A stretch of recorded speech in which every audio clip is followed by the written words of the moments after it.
Repakol, kung bago ka lang dito sa channel ko, ako nga pala si Kuya Totoy.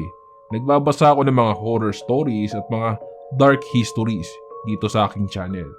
Kung gusto mo ng mga ganong content, don't forget to subscribe at i-click mo na ang notification bell para updated ka every time na mag-a-upload ako.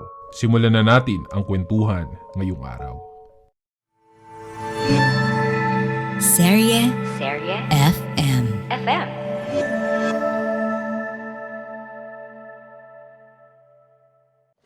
Nilabanan ko ang takot at nagsimula ng maglinis. Isa lang ang spa room pero nahahati sa tatlo at ang tanging divider ay makapal na kortina lang. Dito ako naglilinis sa pinakadulong parte. Nalibang ako sa paglilinis at medyo nakalimutan kong natatakot ako. Nang biglang may lumagabog sa pinto. Sa pagsapit ng dilim, may mga kwento kang maririnig. Kwento ng takot na magpapanginig sa iyong dibdib. Mga kababalaghang hindi kayang tanggapin ng inyong isipan.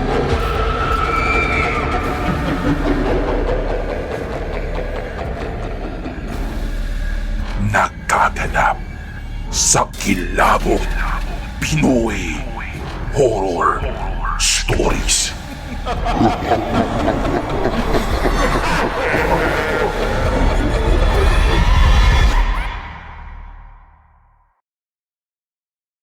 Magandang araw po sa inyo, Kuya Totoy. Itago niyo na lang po ako sa pangalang Donna.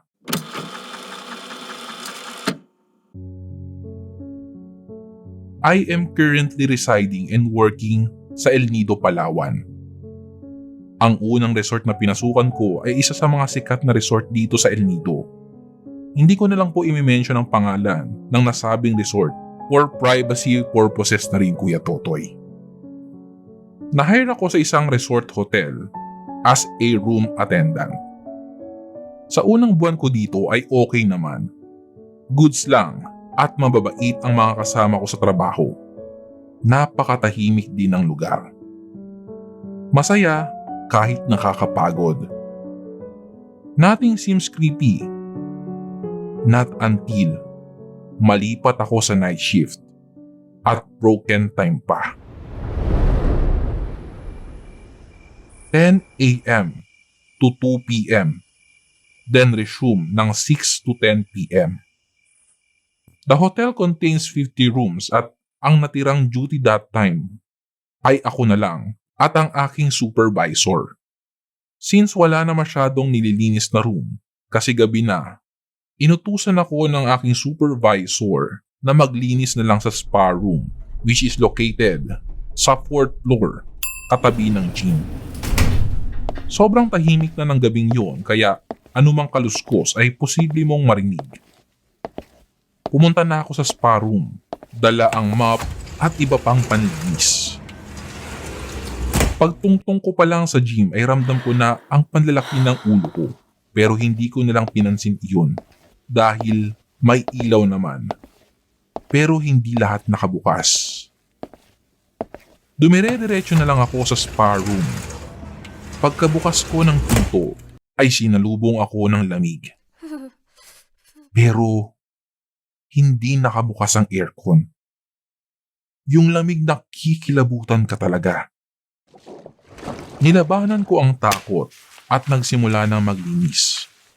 Isa lang ang spa room pero nahahati sa tatlo at ang tanging divider ay makapal na kortina lang. Dito ako naglilinis sa pinakadulong parte. Nalibang ako sa paglilinis at medyo nakalimutan kong natatakot ako. Nang biglang may lumagabog sa pinto. Napaiyak ako sa sobrang takot. Dumagdag pa yung biglang pagkamatay ng ilaw. Pumikit ako at umusal ng dasal nang maramdaman kong may naglalakad at may humahawi ng mga kurtina. Para na akong malulusaw sa sobrang kilabot sa awa ng Diyos. Natapos kong dasalin ang Hail Mary. Maya-maya pa ay nagsindi ulit ang kuryente. Hindi ko na dinampot ang mga gamit ko at tumakbo na ako palabas ng spa room. Pagtapat ko sa gym, bigla namang bumukas lahat ng ilaw. Pero pagtingin ko, walang ibang tao doon, lalo na sa kinaroroonan ng mga switch.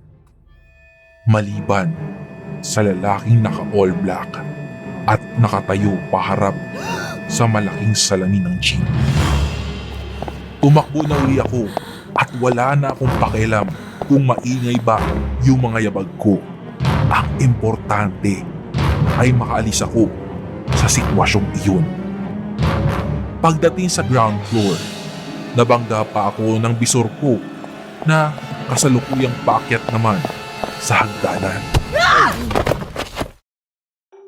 Nagtanong siya kung bakit ako tumatakbo at takot na takot.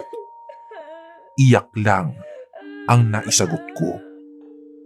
Dinala niya na lang ako sa stock room.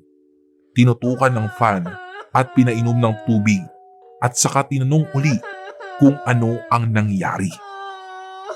Nagkwento ako sa kanya. Ang sagot niya lang, "Niraradyohan kita kanina eh. Sabi ko buksan mo lahat ng ilaw sa gym. Tapos, galit ka. Ang sabi mo, ayaw mo. Kaya umakyat ako para hanapin ka." Doon ko lang na-realize na may radyo pala ako, nakaipit sa bewang ng suot kong skirt. Bukas ang radyo ko, pero wala akong natatandaan na nagradyo sa akin si Bisor at sumagot ako. Naiyak na lang ako ulit. "Sabi mo di ba nag-brown out?" "Hindi naman nag-brown out eh." Dagdag niya pa. Hindi na ako umimik.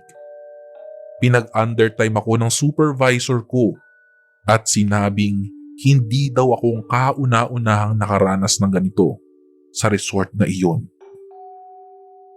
Sa ngayon, Kuya Totoy, ay nag-resign na po ako dahil hindi ko na hihintaying maulit ang nakakakilabot na pangyayaring ganoon.